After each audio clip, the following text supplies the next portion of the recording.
మహిమను విడచి భువిపైకి దిగి వచ్చి కరుణతో నన్ను పిలచి సత్యమును బోధించి చీకటిని తొలగించి వెలుగుతో నింపితివి. సదయుడవై నా పాదములు తొట్టిల్లనివ్వగా స్థిరపరచి నీ కృపలో నడిపించువాడవు. సదయుడవై నా పాదములు తొట్టిల్లనివ్వగా స్థిరపరచి నీ కృపలో నడిపించువాడవు. మహామహిమతో నిండిన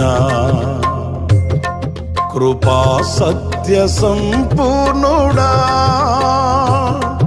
ఇశ్రాయేలు స్తోత్రములపై